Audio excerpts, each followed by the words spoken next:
俺は手に入れた。圧倒的な力を。この大会が俺の波動を飾る最初の一歩となる。The inaugural king of the Iron Fist tournament has been decided. The head of the Mishima Zaibatsu had been defeated by his own flesh and blood. Kazuya Mishima had survived his father's attempt to kill the devil inside him, and spent his childhood training for the inevitable reunion. Revenge had finally been served. As Kazuya inherits his father's position as the head of the family Zaibatsu, now with his father out of the picture, his goals achieved, what's next for Kazuya? Will he dismantle the Zaibatsu? Will he usher in a new era of peace? What if I told you that revenge was merely a secondary quest? Because in Kazuya's mind, power is everything. 力こそ全てだ。Meet your new boss, same as the old one. Welcome to the king of Iron Fist Tournament 2. Good morning!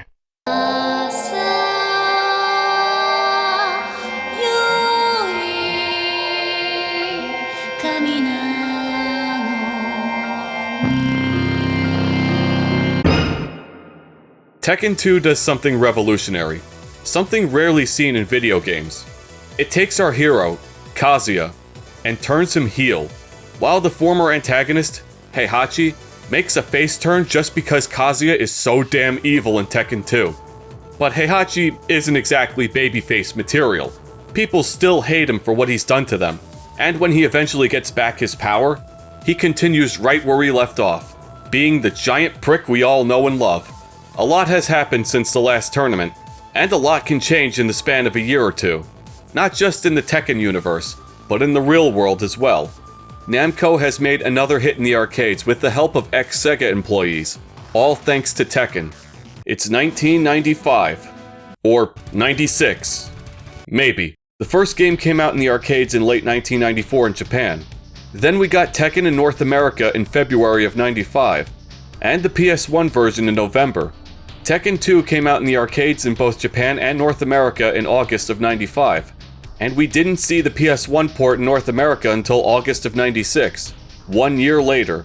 Then March of 97 comes around and Tekken 3 is out, so if you were trying to keep up with the first 3 Tekkens over the years, I do not envy you.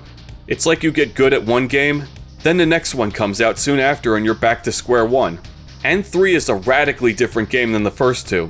And it's crazy to think that it came out on the same console only 2 years later. It made waves for sure, not just in the arcades, but the PlayStation 1 as well. Tekken hasn't hit its peak success yet, but it's climbing that mountain fast. A sequel was inevitable. 2 would be the last Tekken game Seiichi Ishii would direct, as the man who couldn't be asked for shit, Katsuhiro Harada, would later take the helm, and steer it into Tekken's golden age. Don't ask me for shit. Tekken 2 would be just like the first one, but with so much more. The console version introduced a lot of the staples you see in the later games. Survival mode, team battle, time attack, and practice mode. Yeah, the first game didn't even have a practice mode. That shit blows my mind. As well as new characters, more atrocious CG cutscenes.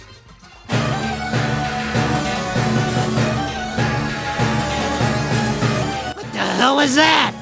And a kangaroo. This is Roger. Let me explain why this is important. The Tekken team wanted their game to be more distinct from Virtua Fighter. To any rando in the arcades, these two games may look identical at first glance when you put them next to each other, but how Tekken differentiates itself from VF is that it gets really fucking weird.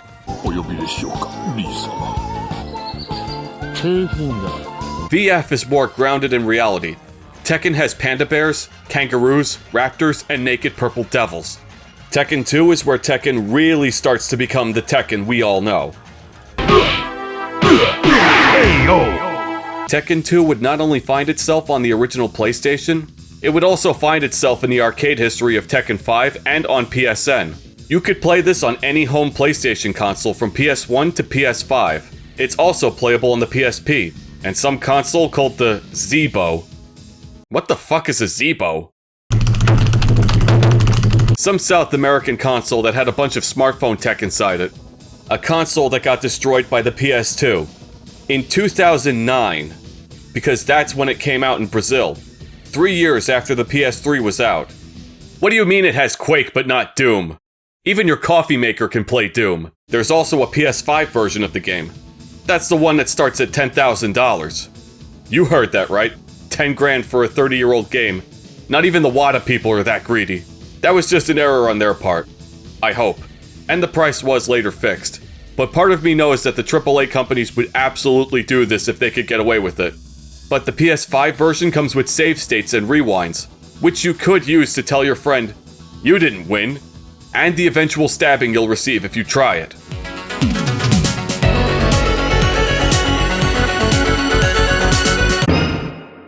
I had to do some digging. A lot of digging. Because I don't remember any of these people. Most of these characters don't show up in a Tekken game for years afterwards. Angel, Baek, Bruce. Who are you people? Some of them only show up in the tag games and haven't been canon since. And for most of these characters, they had one fatal flaw. They just weren't popular enough. Namco sees the player data and makes the cuts accordingly. Out of all the new characters introduced in 2, only one of them shows up in Tekken 3. That's like if Street Fighter 3 comes out and has only 2 people from the last game. Wait, I guess we'll start off with the one who stuck around for the most part. Hong Kong PD's finest.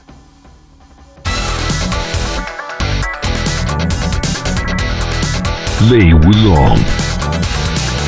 Taking inspiration from Jackie Chan, specifically his role in the police story films, Lei Wulong makes his first appearance in the second tournament, a Chinese-born 5'4" martial artist who joined the Hong Kong PD, with the nickname Super Cop. He's laid back, a bit silly, and supposedly Lucky Chloe's #1 simp, but dead serious when he needs to be. The bag! Leave it here! He suspects the Triad and the Mafia have been making underground deals with the Zaibatsu. The plot thickens when Lei's partner gets killed when he interrupts a contracted hit on Bruce Irvin. In an even more surprising twist, the hitman sent to kill Bruce also died as well. Lei encounters and beats Bruce in the tournament, but before he could arrest him, Bruce escapes and fakes his own death. Lei then calls off the pursuit as he couldn't prove that Bruce was still alive. He doesn't get very far in the second tournament after a loss to Kazuya. Years later, Lei would get involved in a Hong Kong narcotics incident where a crooked cop makes deals with the syndicate. That cop happened to be Brian Fury, who also happened to be his partner before his, quote, death. I swear, this man goes through partners like Spinal Tap goes through drummers. Lei wouldn't be a major character in the series, at least not compared to the Mishimas, but he was always involved in other people's stories, like his investigation into Steve Fox's assassin in 4, which was Steve's own mother, or his pursuit of Fei Wong in Tekken 5. When it comes to actually arresting these people, well, let's go through all the people Lei went after as a cop. Kazuya, Bruce, Ogre. Yeah, you're gonna need bigger cuffs, Super Cop. Nina, Brian, Fei Wong, Jin. And how many of those people do you think he's arrested? 0.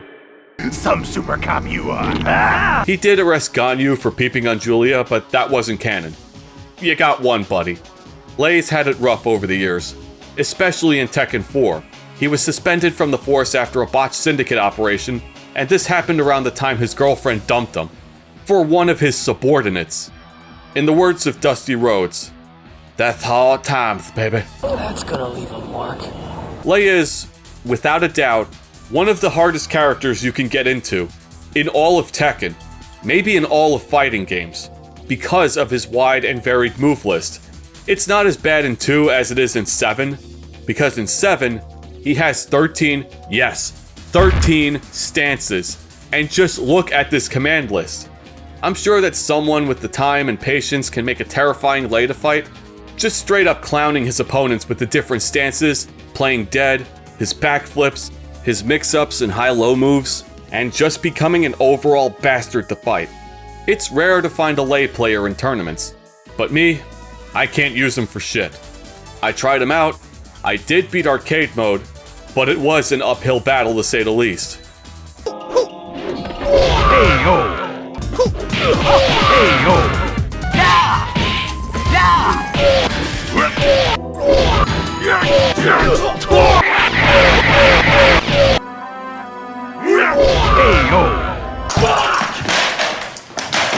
I'm the kind of gamer who finds the moves he likes and sticks to them. I got bills and responsibilities and shit. I don't have time to learn all this. I mean, come on. This isn't a command list, it's a fucking dictionary. And the worst part is that not every move is labeled in these command lists. The game is hiding stuff like 10-hit combos and grapple chains, which means Lei has even more moves than this. Kill me. Kill me. Bruce Irvin. Bruce grew up in some of the worst conditions imaginable.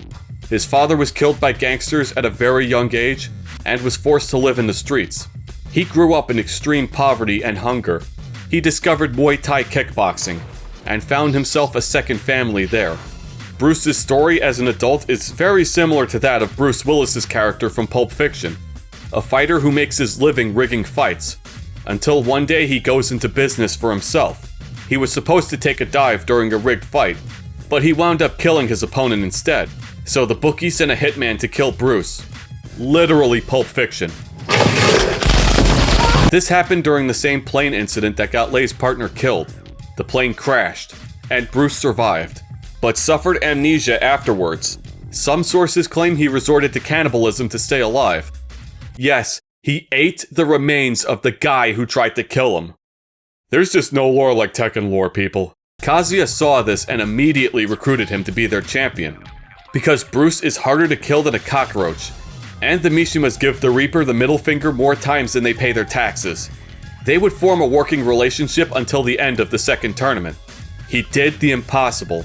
He became Kazuya's friend. After Lei beats Bruce, Bruce proceeds to flee as Interpol is on his tail, and Kazuya helps Bruce fake his own death in yet another plane crash. That's 2 plane crashes he survived. It's like he has both the best luck in the world and the absolute worst, and there's no middle ground. Bruce doesn't reappear until Tekken 5 upon learning that Kazuya is still alive, so Bruce faked his death, while at the same time believed that Kazuya was dead after Heihachi beat him. Unlike 20 years ago, there's no difference between us now. You're a challenger, just like me. This shit is so damn interesting and Namco does absolutely nothing with it. And that bothers me. Bruce became a mercenary, worked at a survival school, then reunited with Kazuya to take over G-Corp, the corporation that discovered Kazuya in Tekken 4 and brought him back. He did try to capture Jin to get the reward money that was put on his head. He failed miserably because of course he would. The best way I can describe his moves is that of a prototype Brian Fury. I could say that about a lot of the new characters here.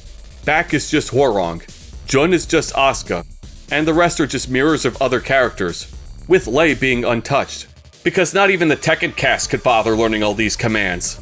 But Bruce doesn't have all the cool cyborg shit Brian has, but he has a lot of his rush moves, same offensive playstyle, and his inputs. They also share a similar hatred of Lei, a man who is just impossible to hate, even if you hate cops. The kickboxer walked so the cyborg could run, but damn I love this moveset. As a cyborg fan myself, going from Brian to Bruce was almost second nature. Even characters like Josie and Fakuram share a similar playstyle to Bruce. They may have killed the man, but they couldn't kill the vision. Even though Bruce is canonically not dead. He's probably eating people on a desert island or something. Note to self, never fly with Bruce. Ever.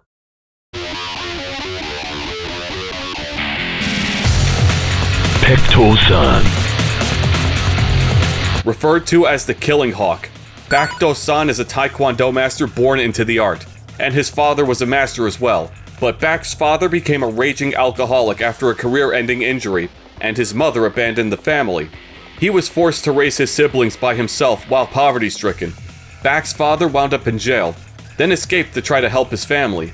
Then one fateful day, Baek wound up killing a frail, emaciated man before realizing he was his father. A terrible secret that would be used to blackmail Baek into doing unspeakable deeds. The blackmailer had one request: destroy martial law's dojo on his behalf, or the circumstances of your father's death will be made public. Another man who hates law just as much as I do. Maybe more. I gotta find this guy. We could be best friends. Look, I don't hate law as a person. I just hate fighting him. So Baek had no choice but to comply. And to this day, Nobody knows for sure who the mastermind behind the attack was, but it must be someone who had a grudge against Law. Surely it must be Paul, right? Once Law discovered his dojo and his students were attacked by the Taekwondo master, Law enters the second tournament to get revenge. Baek was somehow able to find inner peace after killing his father and kicking the shit out of Law's students. He even finds a student of his own. You may know him. His name's Hwarong, another Korean name that I'm probably gonna fuck up, but I don't care. He spends his days training his delinquent student until he's attacked by Ogre, put into a coma, then wakes up just in time for Iron Fist 5. Baek is a man who will stand up for Hwarong when he's injured in a fight with Jin, fight alongside him in the resistance against the Zaibatsu, or even going as far as sacrificing himself. He's the guy who convinced Hwarong to return to the military after waking up inside a base from his year-long coma. Maybe he does all this in the hopes that Hwarong doesn't end up being like his child self, or maybe to atone for his father's murder. He's a very deep character, but since 3, Baek has basically been replaced by his student, and I don't think he's beating him in a popularity contest anytime soon. He snapped the dude's neck with his foot. The contest was over before it even started, and now Baek lives in the "Where are they now?" section of the Tekken roster, neither dead nor alive, probably eating people with Bruce, or maybe eating Bruce.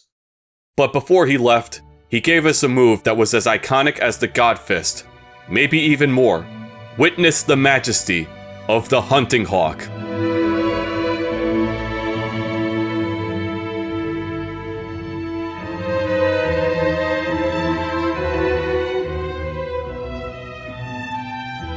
This is the kind of shit that poets write about, but can only capture a fraction of its beauty.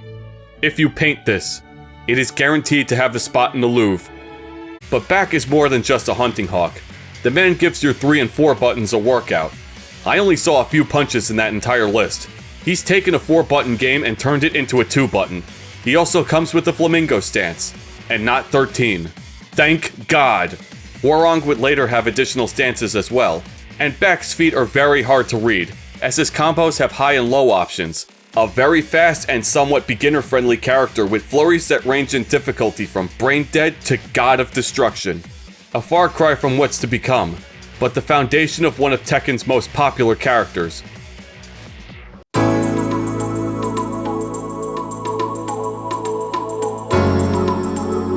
Jun Kazama. Someone actually looked at Kazuya, this absolute bastard of a human being and all the crimes against humanity he's committed, and said, "I'm gonna have his baby." And with the most incredible lapse in judgment, Jun Kazama fell in love with him. And the baby would grow up to become another war criminal. Sins of the father. Or something. There's a lot of lore around Jun, so get some snacks, people. This is gonna be a thick series of paragraphs. Jun works for the WWWC, which sounds like a very badass wrestling company, but it's actually the Wildlife Welfare and Wilderness Conservation Group. Totally boring in comparison. A lover of all animals, maybe even cockroaches too. Jun is basically a giant hippie. Her and Michelle would probably get along well, and for context, here she is punching out a kangaroo. But Jun also happens to have very strong psychic abilities, which doesn't get talked about much. She actually had a vision of her father saying goodbye, then he died soon after. That's how strong her abilities are. So instead of using her psychic abilities for something useful like winning the lottery, which I would totally do, she abandoned her spiritual lifestyle on a small island and moved to Tokyo to get a desk job at the WWWC. If you look up the word idiot in the dictionary, you'll probably find a picture of Jun Kazama. But Jun was tasked with investigating animal smuggling done by the Zaibatsu. And you'll bear witness to true Tekken stupidity when we get to that. But when she entered the second tournament and met Kazuya for the first time, something happened. No, something else happened. She was supposed to arrest him right then and there, but she didn't. She saw something in him, a mysterious aura around him, an aura of a lonely and misunderstood soul. She sought to fix this tortured soul and bring the good out in him. Yes, she said, I could fix him. And just for the hell of it, here's Kazuya killing his grandfather. Good luck with that. They eventually got close. Jun became pregnant, and Heihachi tossed Kazuya into the mouth of a volcano. Just typical Mishima father-son things. Supposedly Jun had caused some sort of internal conflict inside Kazuya, allowing Heihachi to defeat Kazuya. Here's where things start to get a bit confusing because there's a few retcons here and there that kind of fucked up a lot of the established lore. It certainly isn't making my job easier. Back in the day, they treated Devil as a separate entity. 我は貴様らがデビルと呼ぶ存在。20年前貴様に殺されかけた時に分離した我が半身を。 The Devil was a curse of the Mishimas until it became a genetic thing from the Hachijo side of Kazuya's family. In Tekken 5, Jinpachi's resurrection triggers the Devil within Jin to awaken and take full control of him. But in Tekken 6, Azazel was revealed to be the root of the Devil gene, which was passed down to them from Kazumi, Heihachi's ex-wife, and Kazuya's mother, who used to have a functioning neck. So Jinpachi had nothing to do with it. To answer your questions about the Devil and Angel, I have no idea anymore and I don't fucking care. Here's a big naked purple dude that shoots lasers.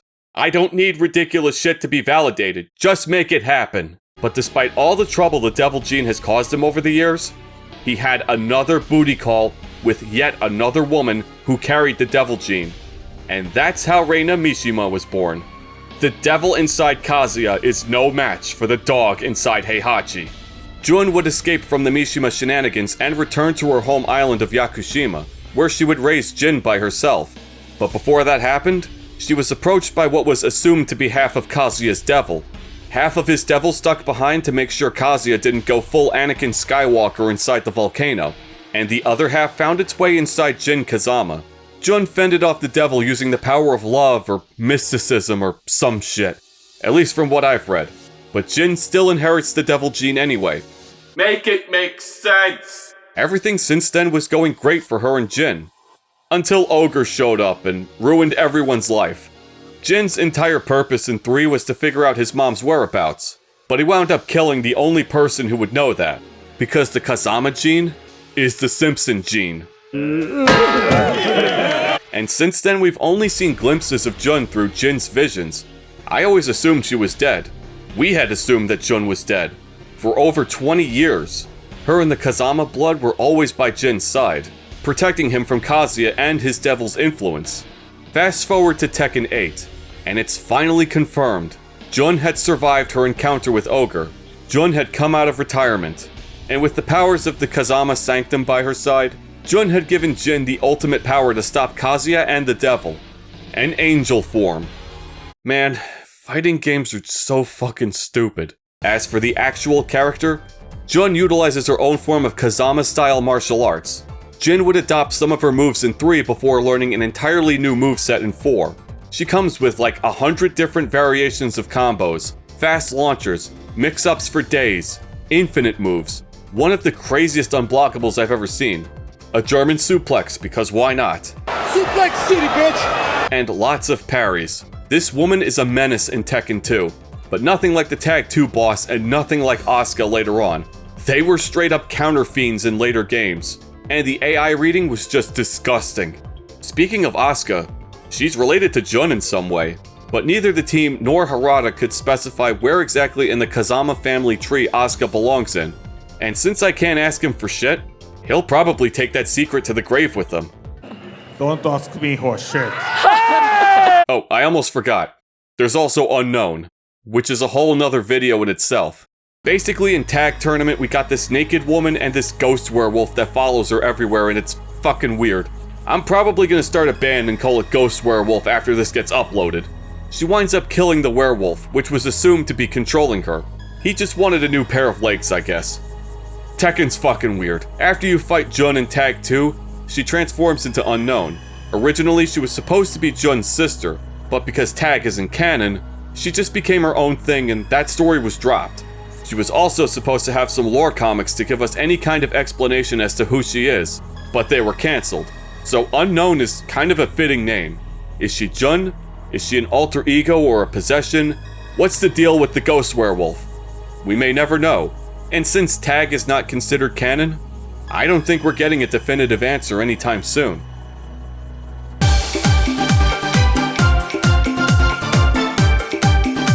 Roger. I told you Tekken gets pretty stupid. Now it's time to dive headfirst into how stupid it can get. I've seen videos of kangaroo fights in real life, and these bastards throw hands like Tyson. They don't fight like most animals do. Some of them have six-packs and delts. Don't ever fuck with the kangaroo, people. That's for trained legendary ninja masters like myself.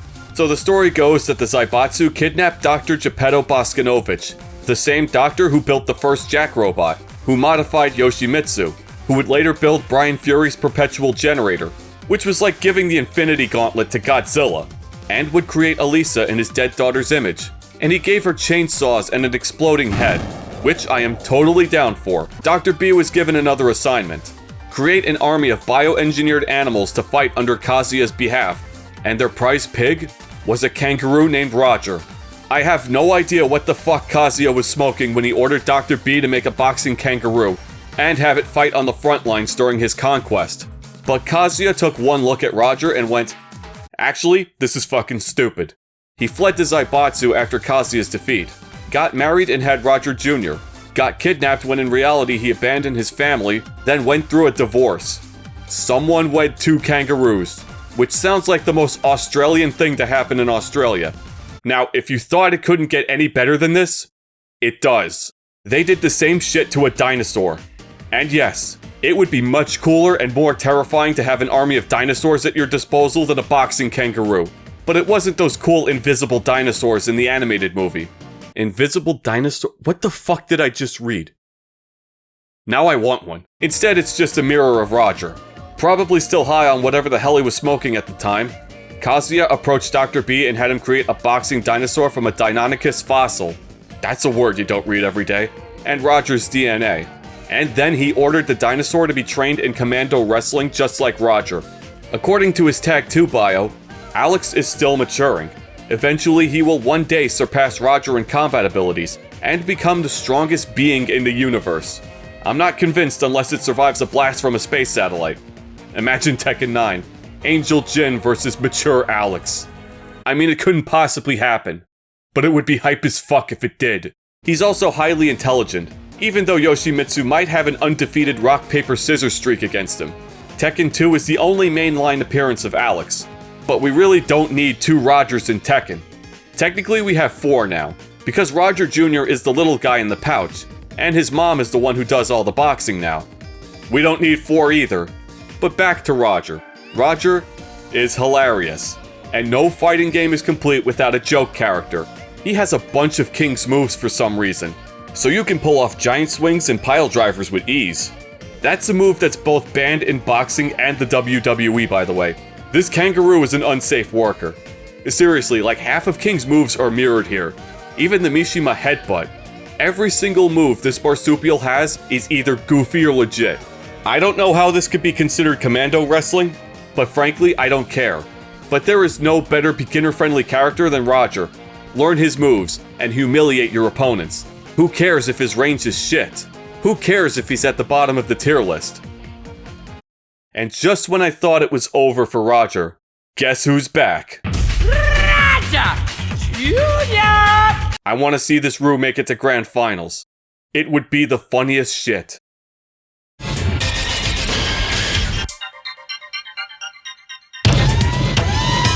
Jack 2. Ironically, Dr. B built the Jack robot for the USSR to kill Kazuya. Now that he's kidnapped, he now works for Kazuya. The Jack robot that failed its mission to kill Kazuya in the previous tournament was upgraded to Jack 2. Jack 2 would be deployed by the Russian military in a germ warfare attack. But the Jack robot malfunctions when it encounters an orphan girl in the war zone and goes AWOL, saving the little girl in the process. The orphan girl turns out to be Jane, who would later grow up to be a G-Corp scientist whose sole purpose is to develop and improve Jack. And some days were better than others. The crazy part is that if he didn't malfunction back then, he would have killed the little girl. The Russian government tried its best to keep this failure under wraps, especially from the Zaibatsu, but then Jack 2 entered the second tournament by his own volition to free his original creator, Dr. B, in the hopes that he can make him human. This never came to be, and Jack 2 is destroyed before that ever happens. In possibly one of the saddest ending FMVs to come out of Tekken, He was playing with Jane until he was destroyed by presumably Dr. Abel, the same Dr. Abel who reanimated and resurrected Brian Fury. Satellite lasers are kind of a recurring thing in Tekken, and this was like the one time it actually works. Sort of. But it's gonna take a lot more to kill a Jack robot than some space laser. Jane spends her life trying to restore Jack 2, eventually making my favorite version of Jack. Gun Jack. I love this damn robot. Screw Jack 8, make Gun Jack 2 instead, damn it. But while Jack 2 was being mass-produced for war, Dr. B was hard at work on something different. He had discovered the prototype Jack that Heihachi had stolen from the Russians, the same one that Jack beat in the last tournament. Jealous of the other Jack's new upgrades, Proto Jack complained to Kazuya and Dr. B. Proto Jack bitched so much that Kazuya eventually gave him to Dr. B in the hopes that he could shut him up. They gave him a new body, rewrote his memory, and convinced Proto that his hat and sunglasses would grant him protection against Jack 2. Even the goddamn hat and shades have lore too. Prototype Jack enters the second tournament to eventually fail against Jack again. Not much is known about Proto after the second tournament, but it is speculated that parts of him were recycled into Gun Jack, as they share a similar moveset. Tekken 2 is where Jack starts to become Jack. He's back and better than ever. His moveset is more fleshed out. He gets a lot of the more recognizable moves here, including his 1+2s, the Cossack dance because Russia, and that grapple where he yeets you into space. But he doesn't have that one side throw he gets in Tekken Tag Tournament. And I must warn you, it's one of the nastiest moves I've ever seen. Okay, that's murder. Dr. B, you are an awful person. Proto has a ton of Jack 2's moves, but he has a neat grapple where he punches you with a spinning hand. And my personal favorite griefing tool, the Dark Greeting. And he is actually the first Jack robot to master aviation. These are all moves that would carry over to the later Jack models. It's so cool to see where all these moves originated from. A lot of the Tekken 2 cast didn't make the cut in the future games, but their movesets lived on. In possible relation to that, Proto Jack is considered by many to be one of, if not, the absolute worst character in Tekken. This dude has moves that are -7 on block and -8 on hit. Let me repeat that. He has moves that give less frame advantage when they hit. If this hits, we lose our turn even harder. Somebody at Namco has to go to prison for this.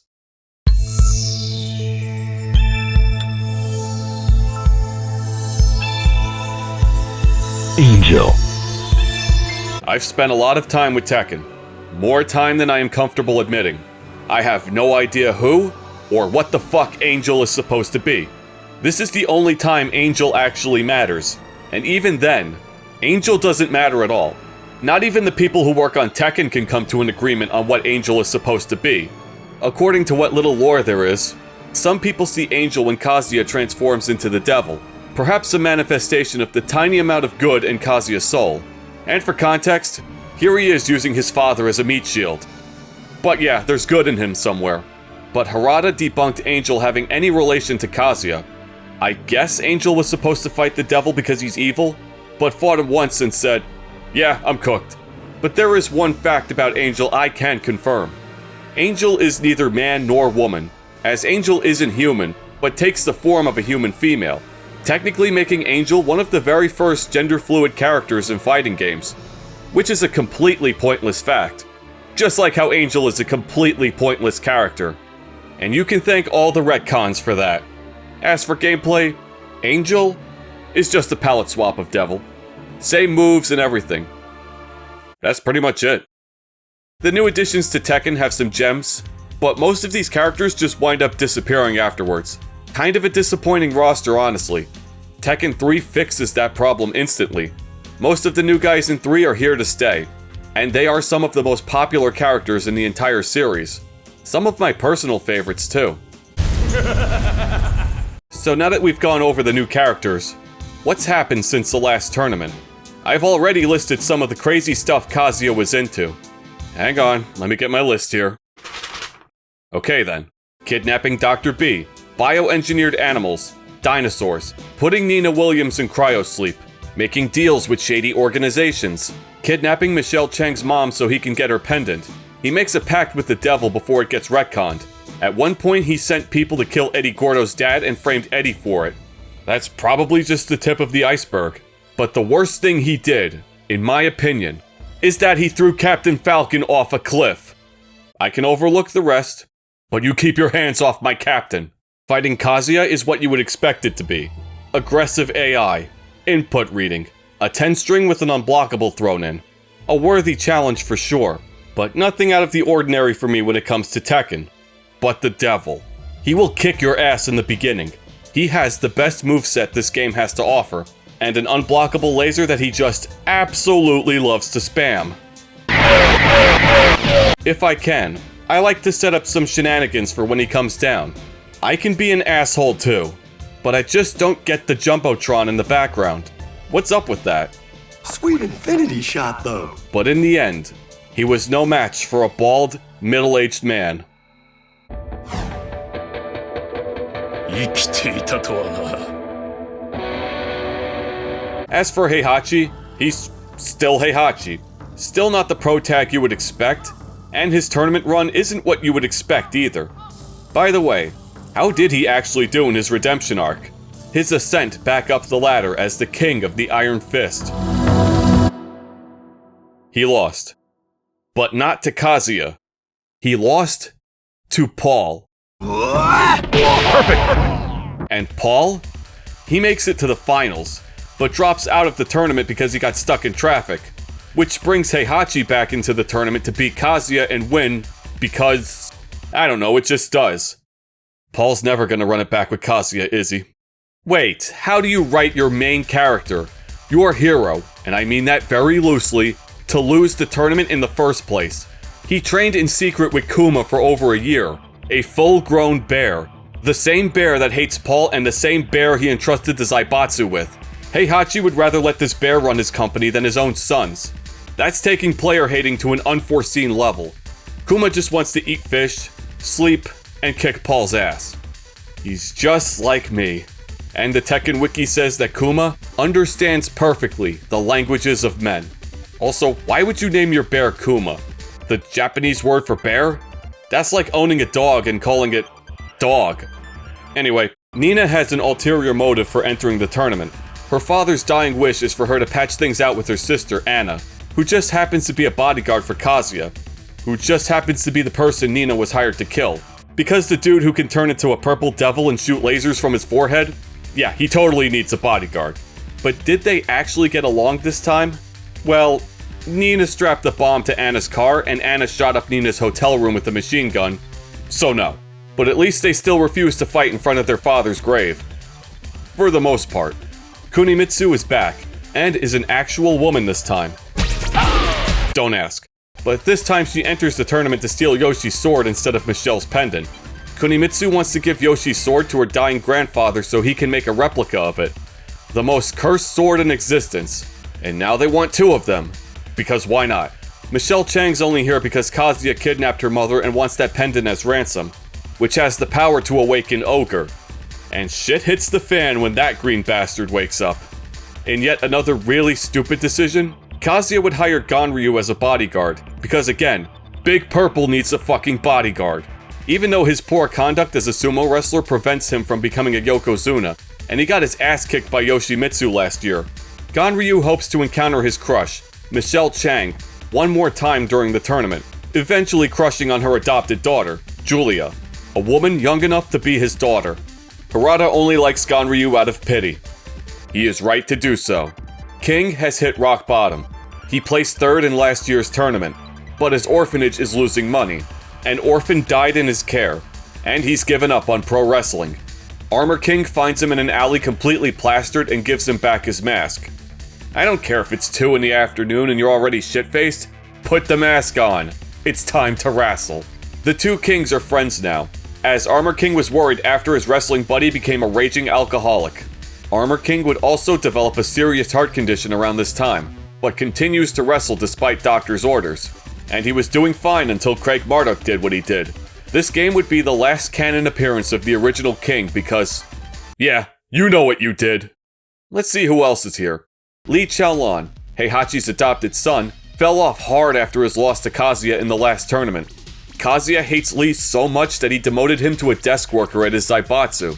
One day, Wang Jinrei, Heihachi's dad's best friend, offered to train him to get back at Kazuya, but in a cruel twist of fate, Lee wound up fighting Heihachi instead, who completely floored him.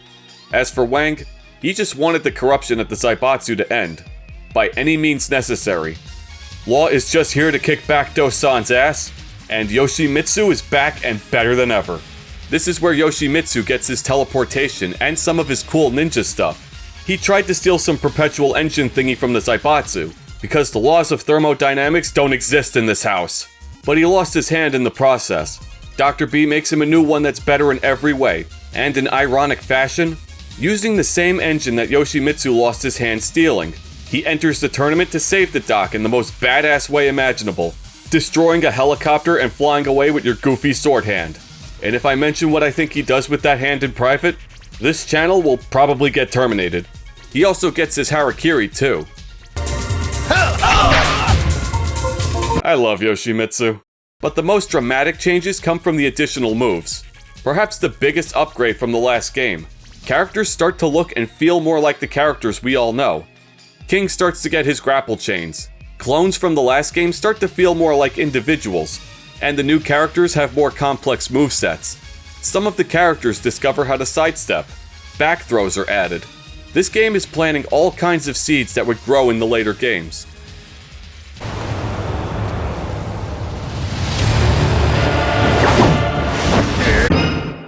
While 2 is still a very enjoyable game, it still has a lot of the issues from the last game. You still take forever to wake up. Characters control much better but still feel a bit too stiff. The bear still looks like the stuff of nightmares. Grabbing someone in the air puts them on their ass for some reason. Moon jumping is still a thing. Some characters can counter hit you for 70%. Man, this is some bullshit! The AI still reads at the speed of light. And the FMVs still show their age here and there. But aside from the bear, these character models look way better and a lot less goofy looking. Even though some of the characters still look kinda goofy. But at least Jack stopped skipping leg day. Unlocking characters is still the same. You just have to play the arcade mode to unlock characters. But you need to play as every character to unlock all the sub-bosses. If you want Lee, you have to play as Heihachi, and so on. To unlock Kazuya, you need to beat the devil as one of the unlockable characters. But to unlock Roger. So to unlock Roger and Alex, you need to play arcade mode. Pick any character you want. When you get to the third fight, you have to beat the CPU with the... That happens when you win with about maybe 5% health, give or take. In a game like Tekken 2, where some characters can do 70% on a 3-hit combo, you could probably end a round of Tekken 2 before a combo in 8 is halfway done. We're not juggling people for 40 hits here. This is the old days where you could kill somebody in less than 5 moves. And a round of Tekken ends in about 30 seconds. And you are at the mercy of the CPU. And the CPU does whatever the hell it wants to do. It took me like an hour just to get this bastard to cooperate with me. But then it did, and I got the rue. Also, when you get all the sub-bosses, the menu changes. Almost makes it all worth it. But the music in Tekken 2, it still has the same problems that exist in 1, and every other game. Fights are so quick and so short in Tekken games that you only hear maybe the first minute of the music at most, which is a shame because some songs in this game just pop off. I fired up Yoshimitsu's theme just to hear the rest of it, and I think I had an out-of-body experience.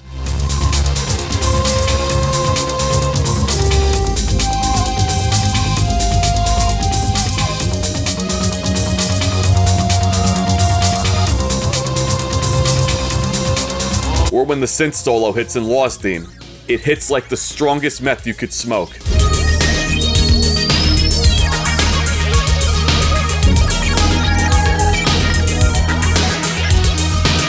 I'm sorry, Tech 2. I wasn't familiar with your game. Was the music always this good? Cause some of these arranged tracks are insane. All the music from 1 is here. Everything. Even Monument Valley is here.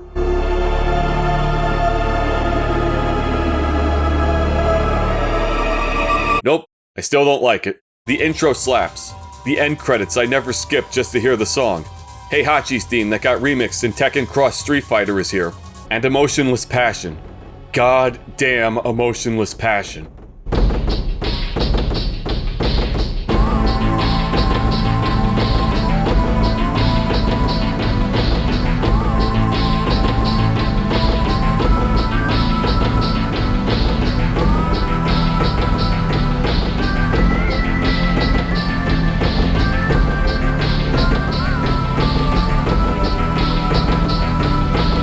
Fun fact about this song, it uses a drum sample that has been used in a lot of popular music, like Kill Bill's slow walking scene.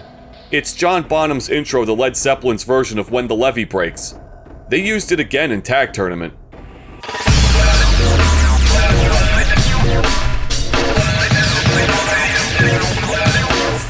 There were a lot of people who worked on Tekken 2's music. Yoshie Takayanagi and Yoshie Arakawa would both return to do Tekken 2, alongside Namco's massive sound team for the PS1 version. Too many names to name, but we're gonna try. Nobuyoshi Sano, Hiroto Sasaki, Ayako Saso, Takayuki Aihara, Shinji Hosoi, and Keiichi Okabe. I noticed there were a lot of people on that team who defected to Capcom to work on Street Fighter EX. Those damn turncoats. You'll get your comeuppance someday. Keiichi Okabe, however, is an absolute beast of a composer. He would stick around until Tekken 7, founded his Monaka music studio, and he did the soundtrack to Nier Automata, which he won Best Score for at the Game Awards in 2017. Just when I think I've got them all, 20 more people show up in the credits. It's like opening the door of a clown car and they just keep coming. There's also Akira Nishizaki, the game's music producer and director, who would handle the credits song, Landscape Under the Ghost, Kami Nano, with Ryoko Shiraishi handling the vocals, and Mayumi Hoshi doing the ending music, with Tsutomu Fuzawa on guitar. Nishizaki would also compose the intro alongside his assistants, Takashi Furukawa and Hideaki Mitsui, with the English and Swedish spoken word parts done by Camila Hakelin, and sub-vocals from Mahoro Nakata, and that sweet guitar solo by Isamu Hoda.